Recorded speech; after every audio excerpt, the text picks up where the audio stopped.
Assalamu Aleykum wa Rahmatullah wa barakatuh, my beautiful women of Qur'an. Now I pray that you're doing well.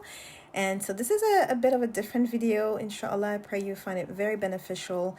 We are women of Qur'an bi-idhnillah, and so we have to talk about the Qur'an a little bit more. So I wanted to share with you how the Qur'an explains the Qur'an and how the Sunnah explains the Qur'an. And so this is what this video is about bi-idhnillah, and also how to organize yourself so that you can, in your planner insert, you can actually climb the right ladder bi-idhnillah, and a ladder that would lead you to being among the people of Allah, the people of the Qur'an.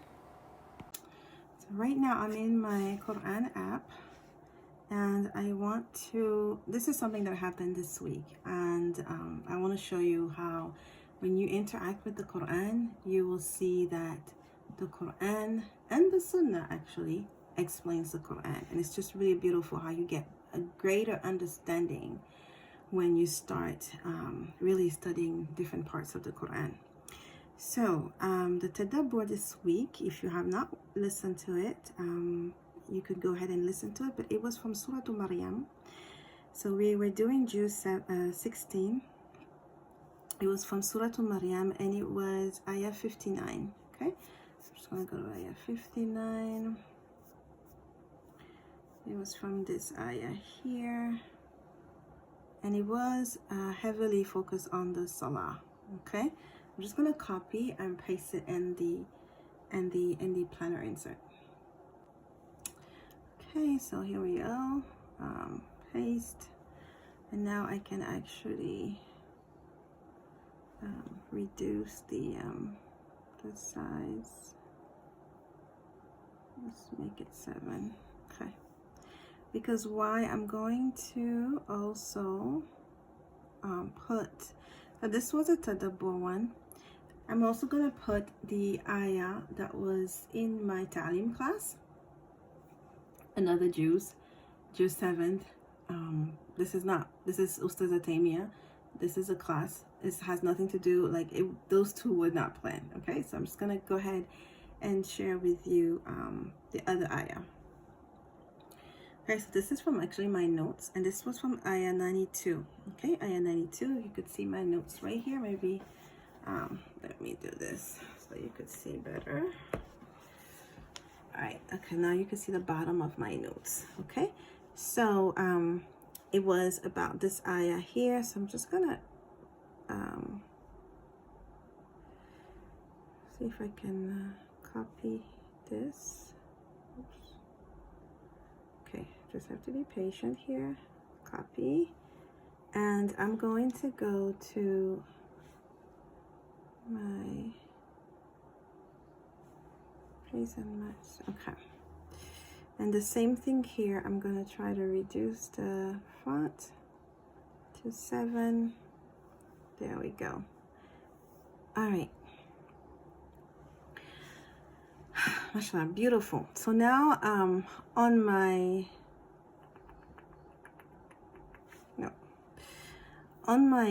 planner insert, I have two things going on. I have ayah 59 of Surah Maryam, and I have ayah 92 of Surah Al-An'am. I'm going to take a highlighter and highlight the parts that really touch me. So here we see that, and I really highly recommend that you do listen to the I don't know if you could see this well. I really highly recommend that you listen to the podcast episode. So here, because I'm not going to go over that again because it's already been explained in that episode. But I just want to show you how Qur'an explains Qur'an so well. So in ayah 59, we learn from Surah Maryam that, there's a generation that came after the generation of the pious people, and what were their wrong action is that they neglected prayer and they pursued their desires. Okay, and so they are going to meet evil, ghayya, meaning destruction. In ayah 92, we see that it's talking about the Qur'an. It said, this is a book which we have sent down, blessed, Mubarak, and confirming what was before it, that you may warn the mother of cities and those around it, those who believe in the hereafter, believe in it, meaning believe in the Qur'an, and they are maintaining their prayers. So here, the word here is yuhafidhun ala salawat. Okay, let me just use a different here, ala salawatihim yuhafidhun. Okay, and here it says neglecting the salah is here, over here. Can you see where I am? Okay, sorry that. أضاعوا الصلاة. Okay, أضاعوا الصلاة واتبعوا الشهوات, and following the desires. So how are these two ayat explain one another? And the beautiful thing again is that this was not planned for me. I just happened to be in a class studying this one, and I just happened to select this ayah. Like I mean, I don't know if I should say randomly, but it is what it is. This is some of the treasures that you get from actually interacting and spending time with the speech of Allah. Like, you get so many openings like that, a greater understanding. You feel excited. You feel like you're on a treasure hunt. It's just really amazing. So here we are told they neglected the prayer and they pursued their desires. And here we are told that those who believe in the hereafter, they believe in the they believe in the book that is blessed, meaning the Quran, and they are maintaining their prayers. The solution to not fall into this category of neglecting the prayer is to stay in close connection with the Quran, because in the Quran you will have reminders about the hereafter, and you will believe in the hereafter, which will reinforce actually reminders about, staying away from what displeases Allah and increasing in what pleases Allah. And this will also help you to maintain and guard and preserve your salah, so you will not fall into the category of the people who neglected their prayers and pursued their desires, because these two are very much linked as well. If you find yourself pursuing your desires more, just watch how your salah is, because it's linked. It's absolutely linked. And if you neglect your prayer, just see how far you are from the Quran. Just notice, I haven't opened my Quran this week.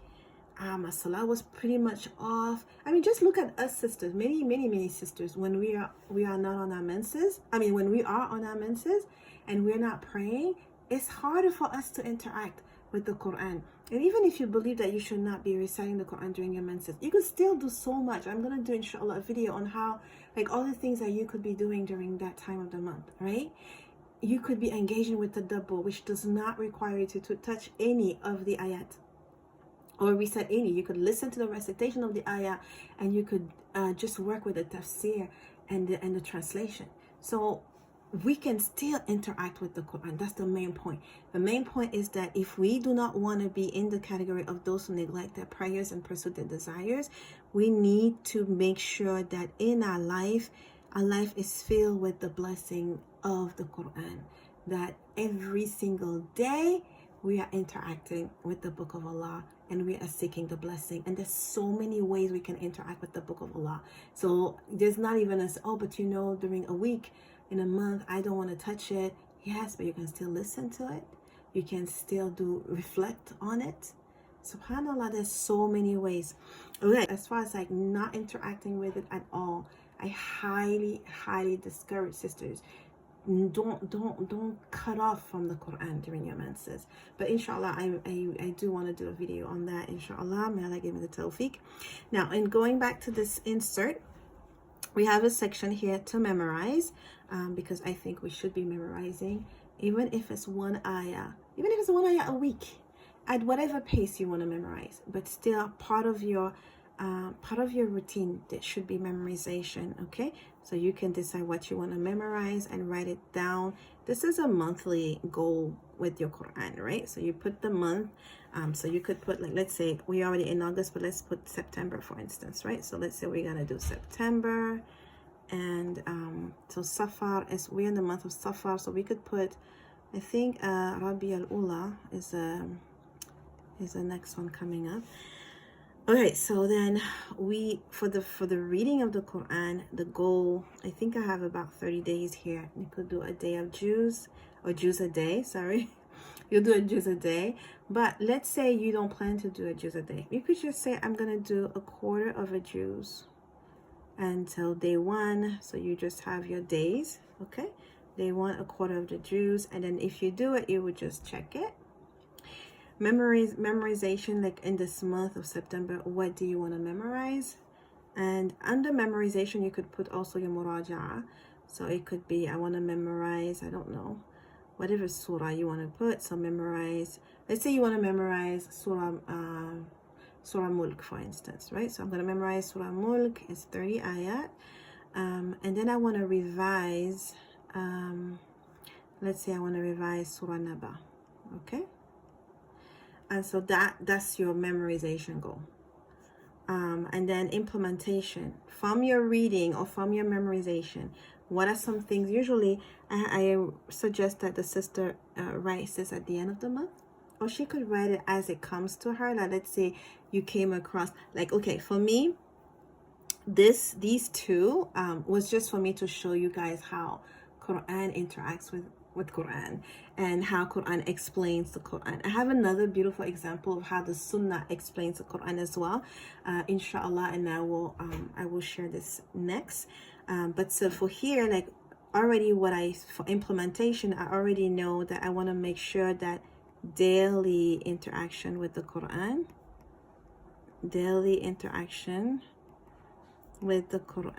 and I could even be more specific. I could say listen to, I don't know, listen to Baqarah. Let's say listen to Baqarah in the morning, okay, while I get ready, for instance, okay, or tidy the bedroom. So that's one thing. It's good to be specific, okay? You could also put down memorize before sleep, okay? After, or maybe before athkar. Sorry about the background noise. Okay, so we have that. So these are examples of what you could do to implement. So this is one of the planner inserts in your planner if you have the planner, and I just want to show you how you could be using it. But definitely I love how that's an example of how Qur'an interacts with Qur'an. Okay, sisters, for the sake of showing you how the Sunnah interacts with the Qur'an, so now we're no longer, like, please disregard the insert. We're no longer talking about the insert. The insert is with Qur'an, and I showed you how the Qur'an interacts with the Qur'an and how you could use this insert to set up your goal for the month. And every month have different goals for yourself, and that will be you, again, if you remember the previous planning video, climbing the ladder. That is you climbing the right ladder, right? At your own pace, but you are moving towards something that is beneficial to you, bi'idhnillah. Okay, so here, this is about the ayah of hijab, and I just want to show you how amazingly the Sunnah helps us understand also the Quran. So in the ayah of Surah An-Nur, we have the ayah of hijab, where Allah Azza wa Jal is ayah 31, and in this ayah, Allah Azza wa Jal tells the women to lower their gaze and then to cover their adornments, right? And in that ayah, he says, draw your khima. Well, he actually proved and draw their khumur over their juyub, over their bosom. So Ibn Kathir explains, and he says, khumur, in parenthesis, veil, is the plural of khimar, which means something that covers, and is what is used to cover the head, okay? And this is what is known among the people as a veil. So now there's some people who are questioning the command of the hijab, and they're saying that khimar does not necessarily mean a head cover. It just means something that can cover your chest, for instance. And this is where the Sunnah helps us a lot to explain the ayah.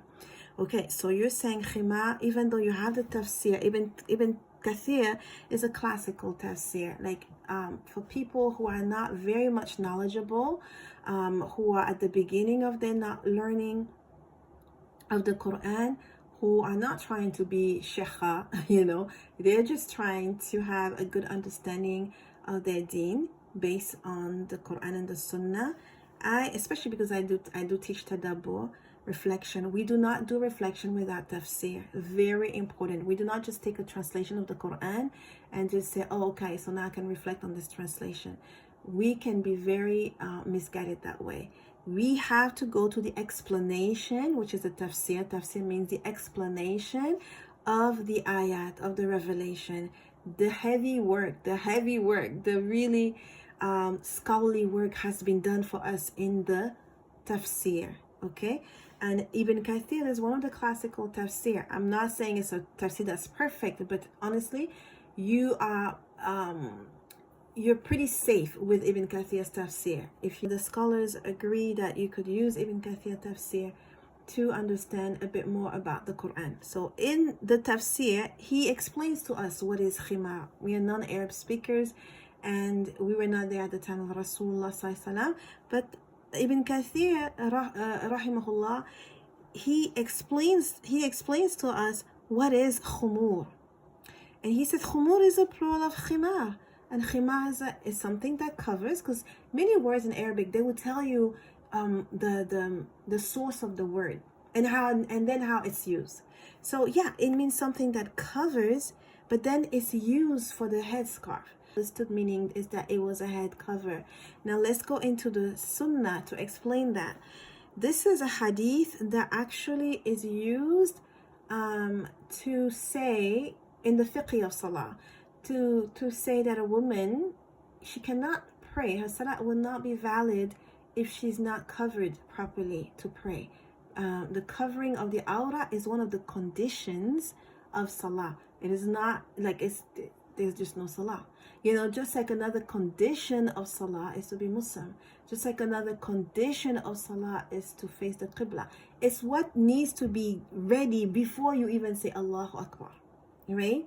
So condition of salah is tahara. You need to be in state of purity, meaning you made wudu, right? So another condition of salah is that as a woman, you cover your aura. So what does that mean for us? Does that mean that we cover our hair? This hadith explains to us. And the hadith, it says, Aisha, may Allah be pleased with her, reported that the Prophet ﷺ said, Allah does not accept the prayer of any woman who has reached the age of menstruation unless she is veiled. Okay, so here in the Arabic, this is the Arabic portion of it. Illa bi khimar. So that's the part here. Illa bi khimar. So we already seen, right, the khimar. Here Allah says, bi khumurihinna. Khumurihinna, the plural of khimar is the plural of khimar. So here, bi khimar, unless she is veiled. In the explanation of this hadith, it is not permissible for a woman of age and sound intellect to pray without a veil, meaning with her head and neck bare. If she prays unveiled, her prayer is invalid, right? So unveiled, meaning her head and her neck should not be bare. So khimar is understood in the Sunnah as a head scarf, not just a cover to cover any other parts of your body, but specifically the head and the neck. So now we see how the Sunnah explains as well the Quran. If you were wondering what is khimar here, the Sunnah is also telling you what is khimar here. So if you understand the khimar is a headscarf, then you understand that here is a headscarf as well. And Allah is telling to use that headscarf and to cover the bosom, right? Draw means to pull it around and tie it securely over their juyub, meaning over their necks and chest, so that nothing can be seen of them. But, Ibn Kathir already explained it, right? But I'm just showing you how Sunnah also explains the Quran. Because the ayat of Quran, sometimes, like the Salah, okay? The Salah, it's not detailed. Rasulullah sallallahu came and told us 2 raka fajr, 4 raka dhuhr, 4 raka asr, 3 raka maghrib, 4 raka isha. This is from the Sunnah that we get that. So we can't ignore the Sunnah, sisters. Like Qur'an, a woman of Qur'an is a woman of Sunnah. They have to go hand in hand. So inshallah, I pray this video was beneficial to you. And if you want to have the planner insert, I'll put the link below, inshallah. Planner is a digital planner. And if you're wondering what app I'm using here, because some sisters were asking me, this is the app. This is GoodNotes. I'm using GoodNotes, and I uploaded my planner in the GoodNotes, and I'm able to, copy, paste, insert pictures. It really makes it very, very helpful, not only for my planning, but also for my classes. Like if I show you my notes here, this is from my Italian class. I'm able to really study well with GoodNotes. So I really love this app. MashaAllah, TabarakAllah, Alhamdulillah.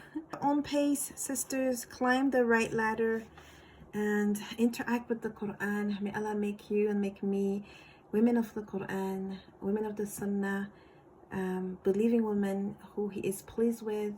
May we be the women of Jannah as well. Allahumma salli wa sallim ala nabiyyina Muhammad. Until I see you in another video, bi'idhnillah. Assalamu alaikum wa rahmatullahi wa barakatuh. سبحان ربك رب العزة عما يصفون وسلام على المرسلين